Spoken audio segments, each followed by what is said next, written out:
Assalamualaikum warahmatullahi wabarakatuh. Mari kita awali kaji kita dengan membaca basmalah.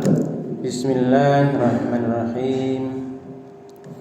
Alhamdulillah alladzi anzala ala abdil kitab wa lam yaj'al lahu iwaja. Asyhadu an la ilaha illallah wahdahu la syarikalah wa asyhadu anna Muhammadan abduhu wa rasuluh la nabiyya ba'da. Allahumma shalli wa sallim wa barik ala nabiyyina Muhammad wa alihi wa sahbihi wa mawala wa la hawla wa la quwwata illa billah, amma ba'd.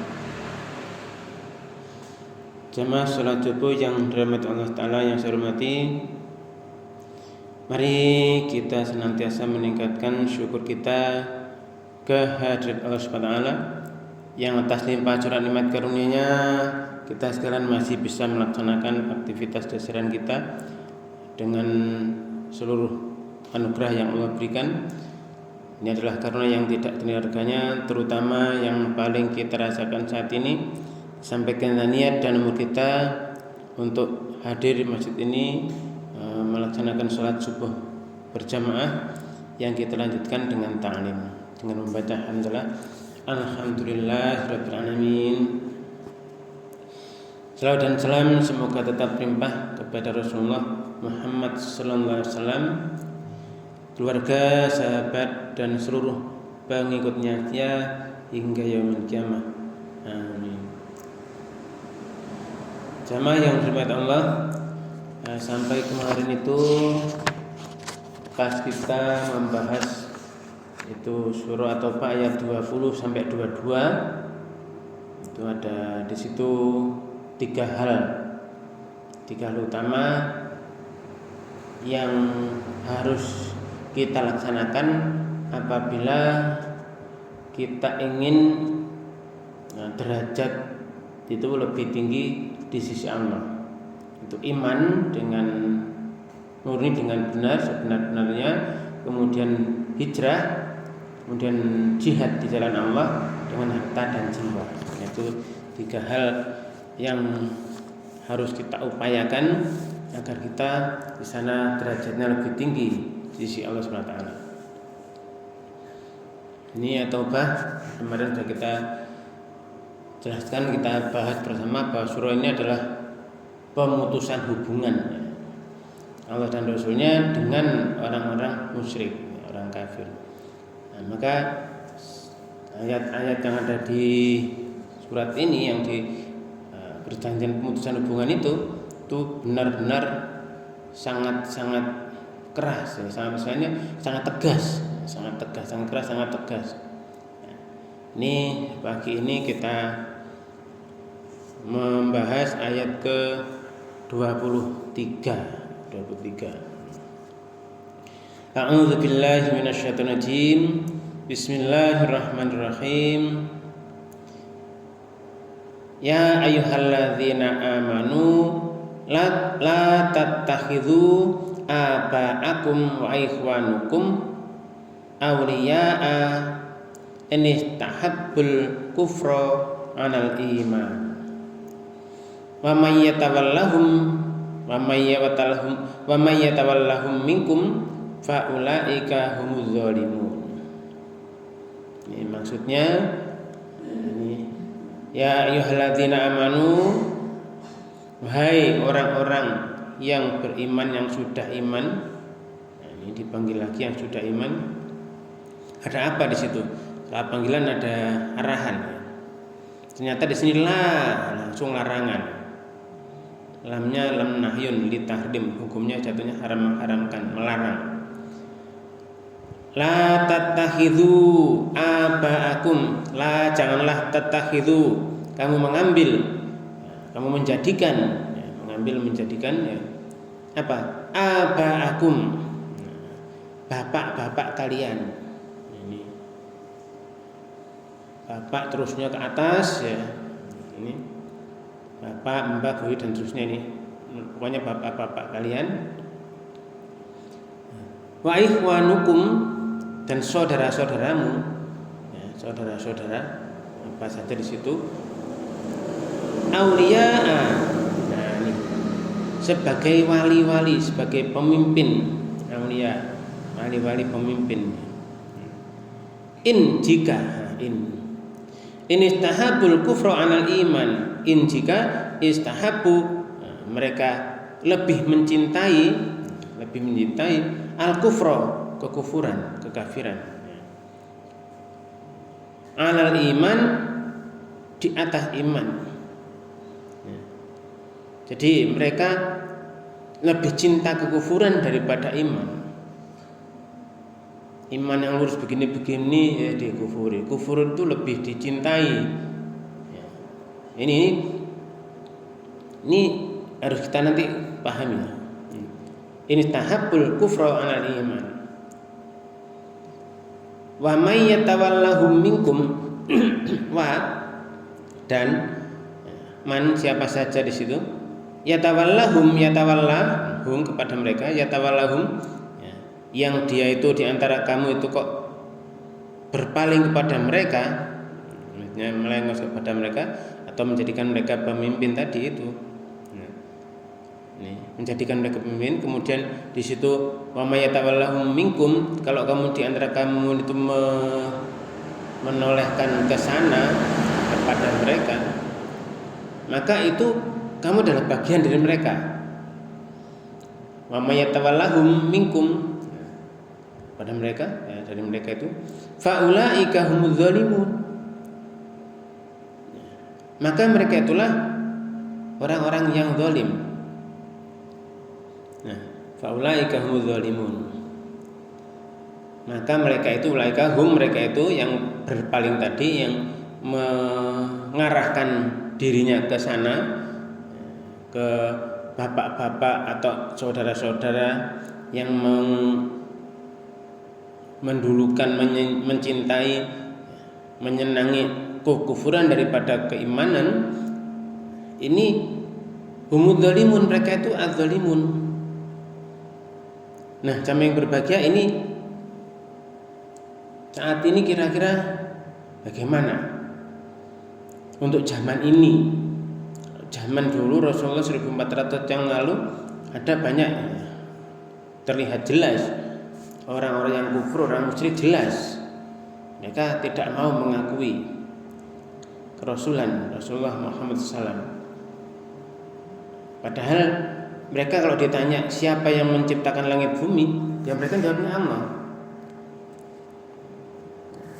Ini sehingga terus ini gimana ya?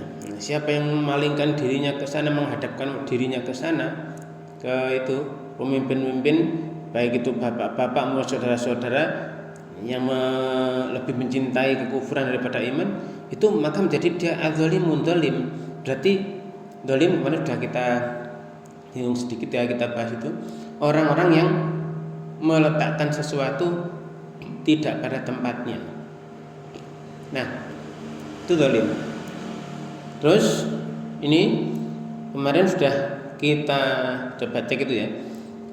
Kita cari di Quran itu dengan ya ilmu yang Allah berikan pada mereka akhirnya bisa membuat aplikasi atau web pencarian Quran dan sebagainya itu. Nah, mereka ya, yang zalimun itu kita cari dengan kunci ya, Allah ya, la yahdil qaumadz zalimin. Az-zalimin yang la yahdi itu ada 10 ayat. Jadi dengan kunci pencarian Allah la yahdi al-qaum az-zalimin, ada 10. Siapapun yang zalim, nah ini Allah tidak menduduki orang yang zalim itu. Nanti kalau kita cari lagi yang zalim seperti apa, innahu la yuflihu zalimun juga ada banyak. Sesungguhnya tidak pernah sukses, enggak akan sukses orang yang zalim. Ini masalah pemimpin saja. Untuk ini jangan kalian menjadikan mengambil menjadikan bapak-bapak kalian atau saudara-saudara kalian pemimpin jika mereka lebih memilih kekufuran, lebih mencintai kekufuran atas iman daripada iman. Nah, maka ini benar-benar menjadikan kita harus menyadari tadi itu. Kenapa begitu? Ya karena prinsipnya orang-orang yang memiliki kekufuran itu mereka kalau kita runut kemudian kita lacak gitu ya, itu nanti akhirnya mereka mengajak ke neraka. Orang yang memiliki kekufuran atas iman itu mereka arahnya adalah menyeret ke neraka. Ya dengan macam-macam sehingga di sana di ayat lain itu sesungguhnya para setan itu saling mewahyukan kepada teman-temannya ila auliyaihim ayuhuna ila auliyaihim, benar-benar mewahyukan kepada teman-temannya, aulia-aulianya, pemimpin-pemimpinnya liyujadilukum. Nah ini. Jadi kalau sudah itu yang terjadi, mereka nanti akan menyeret ke neraka. Ini. Kalau Allah dan Rasulnya kemarin sudah kita bahas juga itu mengajak, mengajak kepada sesuatu yang menghidupkan. Hidup hanya hati, akhirnya keimanannya benar, imannya benar, akhirnya mau berhijrah. Iman dulu, iman benar-benar yakin, baru dia mau hijrah. Nah, hijrah itu dengan keseriusan. Iman dulu, hijrah, baru mau hijrah. Nah hijrah ini harus ada kesungguhan, ketulusan, kesungguhan. Ini baik itu dengan harta maupun dengan jiwa. Ini makanya ayat di sini karena ini tahun 9 Hijriah menjelang akhir-akhir kenabian. Ini pemutusan hubungan dengan kaum kafir, kaum musyrikin. Nah ini benar-benar tegas di situ. Mana boleh, mana tidak dan seterusnya. Makanya tadi ada larangan, wahai orang yang iman, yang sudah iman, jangan. Kalau jangan larang berarti tinggalkan.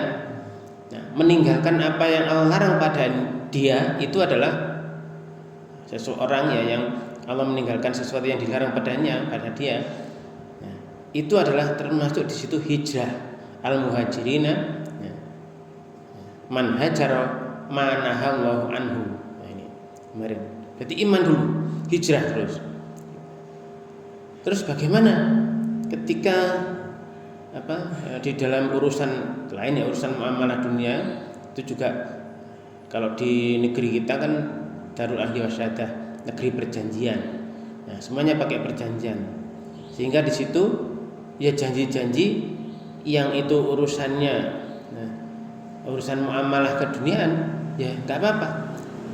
Itu hanya di situ misalnya perdagangan, ada pemimpin atau apa di situ.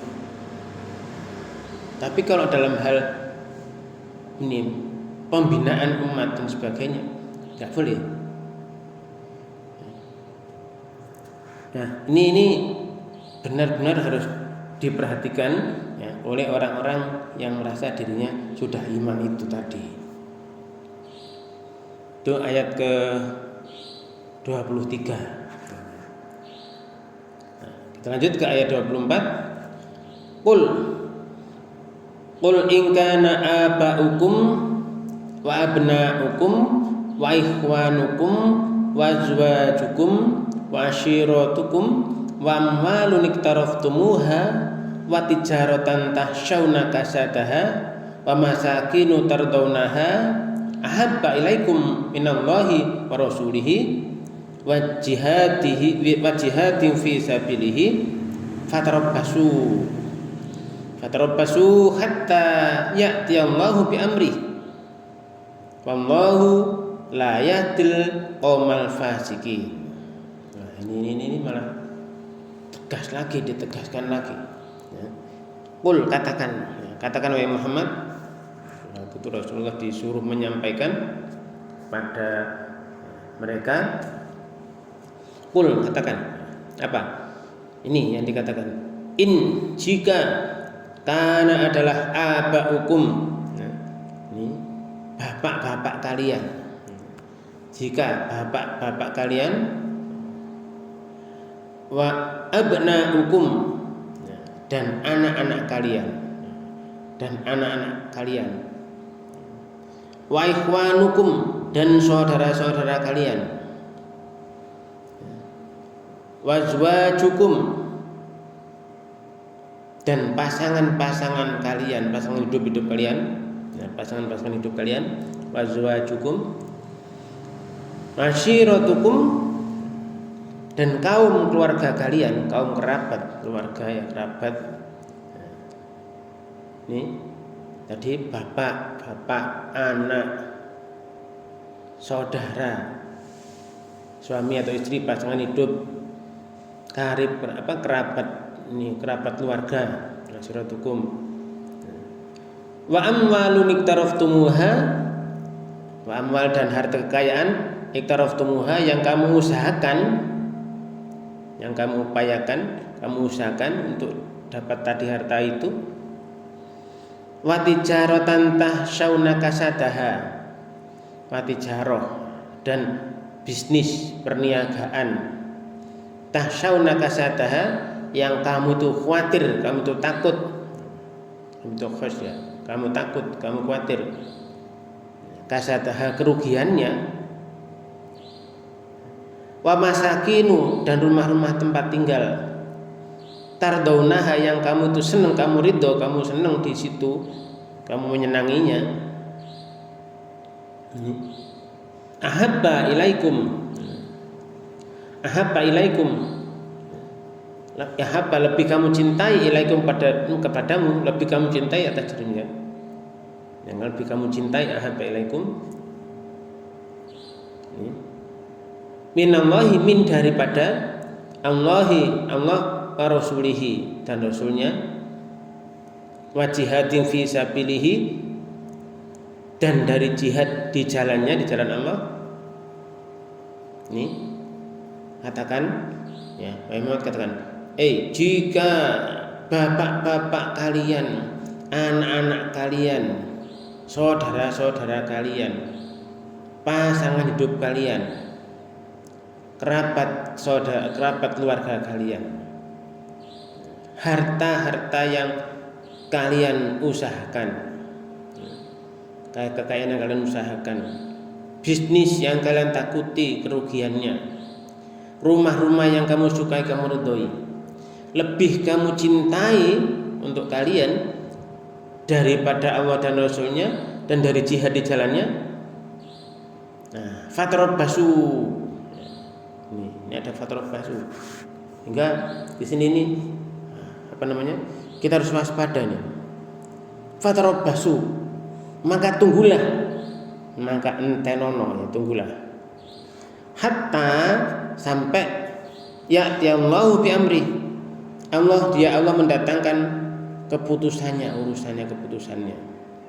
Ini setelah ayat 23 seperti itu ditegaskan lagi 24, Nabi disuruh menyampaikan qul in kana aba'ukum wa abna'ukum wa ikhwanukum wa azwajukum wa ashiratukum wa amwalun taraftumuha wa tijaratan tahsyauna kasadaha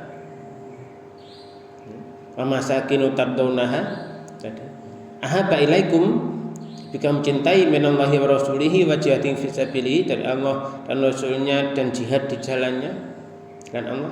Fatarabbasu, maka tunggulah sampai nanti Allah mendatangkan keputusannya. Nah, ini berarti ini ancaman keras, ya.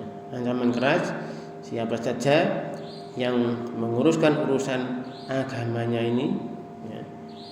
Ini di ayat ke-23 tadi, urusan akidah, urusan kerohanian, ya, kerohanian kita Islam ini kok, ya, itu urusan seperti itu, keyakinan seperti itu ke sana, ya. lebih kamu cintai daripada Allah dan Rasulnya dan jihad di jalannya. Apa itu tadi? Banyak tadi, harta, bisnis, rumah. Ini fatarabbasu, tunggulah oleh kalian sampai nanti Allah datangkan keputusannya. Ini.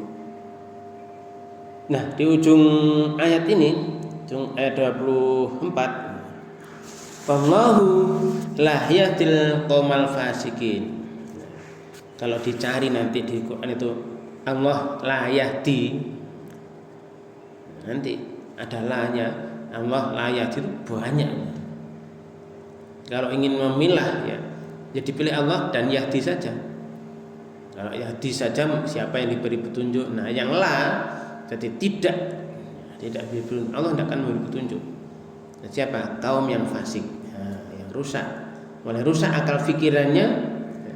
Ini kalau menentang Allah dan Rasulnya sudah mulai rusak pikirannya. Dia tidak mau dia mau hijrah sulit. Iman soalnya nggak mau iman. Nah, terus di situ jihad apalagi, serius di jalan Allah apalagi. Nah, mereka seriusnya di jalan setan malah. Nah, kalau itu tadi lebih dicintai daripada Allah SWT, Allah dan Rasulnya dan serius di jalan Allah, sudah seriusnya malah menentang. Ini sehingga di sana yang berbahagia, tunggulah keputusannya nih, ya azabnya ya siksanya akan ditimpakan nanti. Jadi takutlah kalian ya, itu semuanya itu kamu sukai, kamu cintai daripada Allah dan Rasulnya, keindahannya, bagusannya dan sebagainya, serius di jalannya. Daripada itu, kalau untuk keindahannya kamu lupa dari jihad di jalannya, nah sudah. Tapi kamu cintai daripada Allah Rasulnya dan jihad di jalannya, udah entenono, tunggu. Apa? Itu tadi, tunggulah azab dan siksa yang nanti akan ditimpakan kepada kalian. Jadi ini, sampaikanlah keputusan gampangnya gitu ya kepada mereka, ini aturannya. Nah, jamaah yang berbahagia, makanya ini menjadi sebuah harus benar-benar ini Allah Rasulnya harus lebih cintai. Ini ada sebuah riwayat dari hadis riwayat Bukhari dan Ahmad ini ada seorang sahabat itu dari Juhra bin Mabad. Imam Ahmad mengatakan dari situ, ya, ini mengisahkan kami tengah bersama Rasulullah SAW. Beliau memegang tangan Umar bin Khattab. Nah, beliau memegang tangan Umar bin Khattab. Kemudian Umar berkata, demi Allah wahai Rasulullah, demi Allah wahai Rasulullah, apa? Engkau lebih aku cintai daripada segala sesuatu kecuali kepada diriku. Ini Umar mengatakan gitu. Demi Allah wahai Rasulullah, engkau lebih aku cintai daripada segala sesuatu apapun ini di bumi ini kecuali kepada diriku. Kita bisa bayangkan Umar ya, bentengnya umat Islam saat itu setelah masuk Islam. Ini ya semula mau membunuh Rasulullah, tapi akhirnya hatinya dilembutkan Allah, akhirnya masuk Islam. Mengatakan seperti itu. Maka Rasulullah bersabda, tidaklah sempurna keimanan seseorang sehingga aku lebih dicintainya daripada kepada dirinya sendiri. Nah, ini coba kita bayangkan 1400 tahun yang lalu ada seorang yang menjadi benteng gitu ya, menjadi benteng itu menyatakan, demi Allah wahai Rasulullah, engkau lebih aku cintai daripada segala sesuatu kecuali kepada diriku. Rasulullah langsung berkata, enggak sempurna iman seorang sehingga aku lebih dicintai daripada apapun, daripada diri juga. Jadi tidak sempurna keimanan seseorang sehingga aku, kata Rasulullah, lebih dicintainya daripada kepada dirinya sendiri. Umar berkata, demi Allah, sekarang engkau lebih aku cintai daripada diriku. Nah, ini. Demi Allah, sekarang engkau lebih aku cintai daripada diriku. Nah, baru Rasul bersabda, wahai Umar, sekarang sempurna keimananmu. Nah, ini jamaah yang berbahagia. Nah, bagaimana dengan kondisi sekarang ini? Ada lagi hadis yang diriwayatkan oleh Imam Bukhari dalam hadis sahihnya, Rasulullah bersabda, demi yang jiwaku dalam genggamannya, tidaklah seseorang di antara kamu itu sempurna keimanannya sebelum aku lebih dicintai daripada orang tuanya, anaknya, dan seluruh manusia. Ini.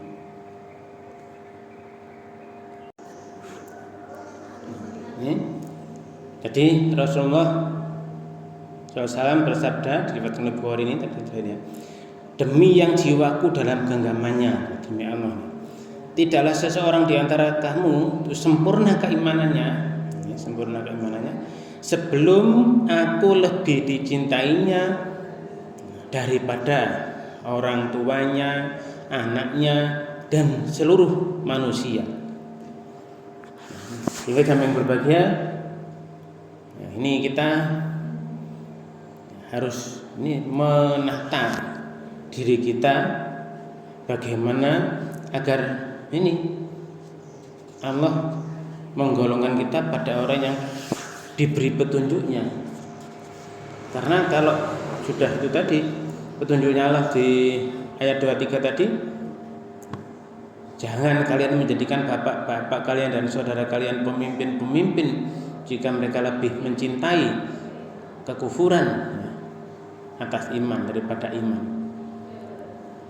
Kalau yang mengarahkan dirinya ke sana, berarti mereka orang zalim. Di ayat 24 lebih tegas lagi.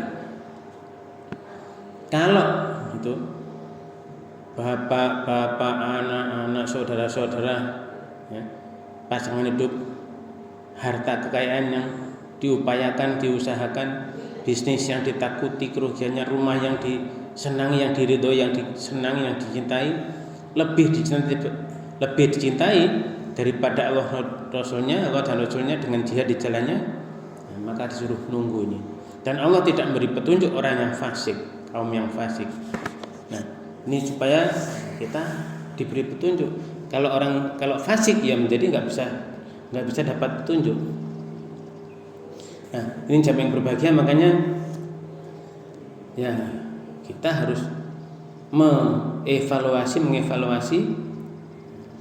ini apa saja di sana yang nantinya mendatangkan keridhaan Allah.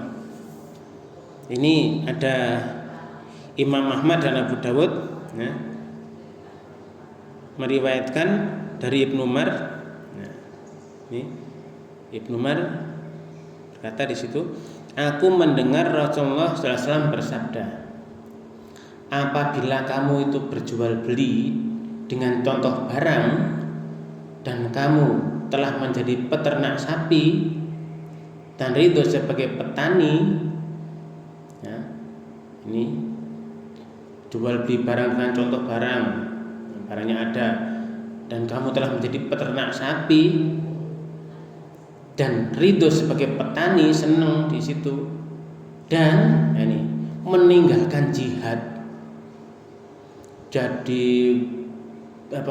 pedagang, barang-barangnya lengkap ada, semua contoh-contoh ada, peternak sapinya banyak, hartanya banyak ini, ridho sebagai petani, suka benar sebagai petani, terus meninggalkan jihad, maka Allah akan menimpakan kehinaan kepadamu dan tidak akan mencabutnya sebelum kamu kembali kepada agamamu. Rasulullah menegaskan seperti itu, riwayat Muhammad dan Abu Dawud. Nah, ini riwayat Di sini riwayat Ahmad dan Bukhari malah. Nah ini. Jamaah yang berbahagia, ini menjadi benar-benar pemikiran untuk kita. Ya, jangan sampai apa tadi? Apa ini contoh yang terakhir tadi Rasulullah tadi menjelaskan yaitu bisnismen perdagangan yang ada barang-barangnya jelas di situ banyak, sapinya banyak, peternak sapi pokoknya banyak itu. Terus sebagai petani yang hebat, terus meninggalkan jihad. Lebih suka itu tadi, 3 itu tadi. Ini, maka Allah akan menimpakan kehinaan kepadamu. Dan kehinaan itu tidak akan dicabutnya sebelum kamu kembali kepada agamamu. Nah, ini ya sesuatu yang harus benar-benar ya, kita cermati di sini. Jangan sampai kita terjatuh pada orang yang zalim, orang yang fasik di ayat 23 dan 24 tadi. Nah, jamaah yang berbahagia, di sini kita lanjut ke ayat ke-25. Ini laqad nasarakumullahu fi mawatina katsiratin wa yauma hunain idz a'jabatkum kathratukum falam tughni ankum syai'a wa dhaqat alaikumul ardu bima rahubat thumma wallaitum mudbirin. Ini Allah menjelaskan di sana, mengingatkan lagi kepada kaum mukminin atas karunia-Nya itu ya. Laqad ini sungguh. Nah, ini. Jadi di situ diberikan penjelasan sungguh. Sungguh apa ini? Allah telah menolong kalian, nasarakumullah. Telah menolong kalian, siapa Allah? Nasarakumullah. Allah telah menolong kalian fi mawatina. Fi dalam mawatina medan perang. Dalam berbagai medan perang ini. Banyak ya, mawatina. Ya. Katsiratin, ya, yang banyak, medan perang yang banyak di situ dijelaskan. Wa yauma Hunain, dan pada peristiwa Hunain. Nah, ini peristiwa Hunain ini orang mukminnya banyak ya. Sehingga keluar dari rumah itu dengan sombongnya, aku pasti menang itu. Di ayat di surat-surat lain ada itu dijelaskan. Jadi penjelasan Rasul juga ada di riwayat sahabat menjelaskan. Jadi peristiwa Hunain ini nanti dijelaskan di surat lain itu, kamu keluar dengan jumlah yang banyak. Ya. Ini. Ketika ajabatkum ya. Nah, ini di sini ya. Ketika menakjubkan kamu ya. Yaitu apa? Kathratukum, banyaknya dirimu, jumlah pasukan ini banyak. Tapi ini tadi Allah menjelaskan, falam tughni ankum, maka tidaklah tughni itu memberi manfaat, mencukupi memberi manfaat ankum atas kalian, syai'an sedikit pun. Jumlah yang banyak luar biasa dengan kesombongan di dalam dadanya. Perang, keluar dari rumah menuju perang itu, wah jumlahnya banyak, wah pasti. Ini, nah, di situ ternyata musuh itu bisa memporak-porandakan sehingga menjadi wadhaqat alaikum, rasa sempit atas kalian al-ardu, bumi ini jadi sempit, dikejar orang, dikejar musuh, kalah nih. Istilahnya apa? Itu jumlah yang besar itu ternyata malah karena kesombongannya, sehingga yang banyak itu tidak bermanfaat sekali bagi kamu, sedikit pun tidak ada. Bumi yang luas seperti itu jadi sempit. Wadhaqat alaikumul ardu bima rahubat, dengan apa yang luas di bumi ini. Nah, ini terasa sempit. Tsumma wallaitum, kemudian kamu berpaling ke belakang, mudbirin, orang yang lari ke belakang, bercerai-berai. Nah, ini kalau sudah di dalam dirinya ya, ada seperti itu. Ini orang di barisan pasukan Rasulullah ya, banyak menakjubkan banget ya. Pasukannya banyak, wah pasti menang tuh. Kalah ya. Jadi akhirnya ini melari mundur bercerai-berai, yes. Bumi yang luas menjadi terasa sempit banget di Bernor ini ya. Nah, kemudian ini ditolong di situ, disuruh ingat-ingat pertolongan Allah, peristiwa Hunain seperti itu. Tsumma kemudian anzalallahu, Allah menurunkan sakinatahu, ketenangan, ala rasulihi, atas rasulnya, wa alal mu'minina, dan orang-orang beriman. Ini memberikan ketenangan orang-orang kepada Rasul dan orang beriman. Ini wa anzala, dan menurunkan junudan, pasukan bala tentara, lam taroha, yang kamu tidak melihatnya. Nah ini itu masih ditolong sama Allah, diberi ketenangan, atur dan sebagainya ya pada Rasulnya dan orang beriman. Kemudian menurunkan pasukan yang lam taroha, junudan lam taroha, pasukan bala tentara yang tidak kamu lihat. Nah ini, nah di ayat ini kita bisa memahami Allah kalau sudah nanti menolong Allah Rasulnya ini, karena di situ orang beriman ada juga ditolongnya dengan ketenangan, diberi pasukan, ditolong dengan pasukan yang tidak bisa dilihat. Wa adzabal ladzina kafaru, dan mengazab orang-orang kafir. Ini Allah mengingatkan lagi seperti itu. Semua itu pertolongannya, ketetapannya, bukan karena besar sombong terus bisa merasa dengan dirinya sendiri. Akhirnya malah kocar kacir, dalam kabut, berbalik ke belakang orang. Ya ini. Wadzalika jazaul kafirin. Diberi pasukan yang enggak melihat, berarti pasukan malaikat. Demikian itulah wadzalika, jazaul kafirin, balasan bagi orang-orang kafir itu diberi azab. Wa adzabal ladzina kafaru, dan beri siksaan pada orang yang kafir. Karena demikian itulah pembalasan untuk orang-orang kafir. Nah, summa, kemudian ya tubullahu min ba'di dzalik, Allah menerima taubat setelah itu ala mayyasha, kepada siapapun yang Dia kehendaki.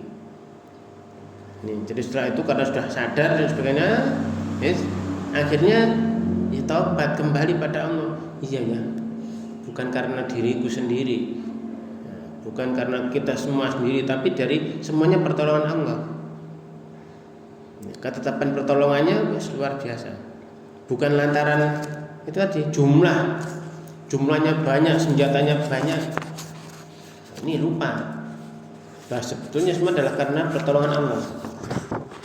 Ya, Allah mengingatkan bahwa pertolongan itu ya hanya darinya. Ya, pasukan sedikit atau banyak tidak masalah. Zaman perang Badar itu 1:3. Nah, dalam peristiwa Hunain ini mereka congkak, sombong karena banyaknya pasukan. Nah, itu tadi, banyaknya pasukan nggak berguna. Nah, akhirnya mereka berpaling ke belakang, bercerai-berai. Sedikit saja yang bersama Rasulullah, tetap bersama Rasulullah. Nah, di situ akhirnya tadi Allah memberikan ketenangan pada Allah dan Rasulnya, dan ini orang beriman saat itu yang tetap benar-benar bersama Rasulullah. Ini, nah, terus di situ mengajari bahwa kemenangan itu dari Allah, bantuan Allah, pertolongan Allah. Sehingga golongan yang sedikit bisa mengalahkan golongan yang banyak.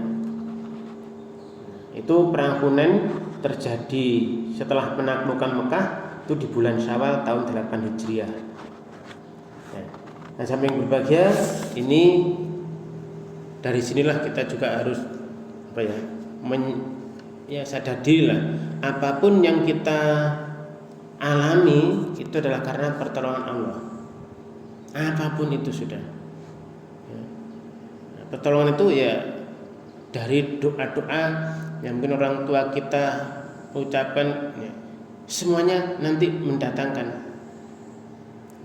Allah akan mengijabai doa-doa itu, ditolong dan sebagainya. Nah, kalau orang itu sudah mau tobat kembali pada Allah, siapapun yang kembali pada Allah, Allah menerima tobatnya dari siapapun yang dikehendaki. Wallahu ghafurur rahim. Dan Allah Maha Pengampun dan Maha Penyayang. Dan samping berbahagia, di pagi ini kiranya ini yang bisa kita bahas. Perang Hunain ini masih panjang ya, kisahnya perang Hunain itu di penaklukan Mekah kan berjumlah 10 orang ya. Di situ mereka banyak itu, jadi Hunain itu pasukannya banyak, ternyata kocar kacir malahan ya. Sehingga ada di situ sahabat yang masih setia, yang tidak balik tadi, tidak kocar kacir tadi, sekitar ada 100 ataupun 80 di situ ya, penjelasannya dari para sahabat. Nah, ini mengingatkan kita bahwa apapun yang sudah kita peroleh ya, ini penjelasannya panjang perang ini. Sana nanti ada, mungkin kita cari ringkasannya ya, supaya mungkin lebih pendek ya. Nanti kita carikan yang ringkasan. Nah, samping berbagai ini yang bisa kita bahas pagi ini, mudah-mudahan kita benar-benar bisa memahami dan mengaplikasikan apapun yang Allah tunjukkan pada kita. Kita akhiri dengan baca hamdalah dan doa kafaratul majlis. Alhamdulillahirrahmanirrahim. Subhanakallahumma wa bihamdika asyhadu an la ilaha illa anta astaghfiruka wa atubu ilaik. Terima kasih atas segala perhatian, mohon maaf atas segala kekurangan. Wabillahi taufiq wal hidayah. Assalamualaikum warahmatullahi wabarakatuh.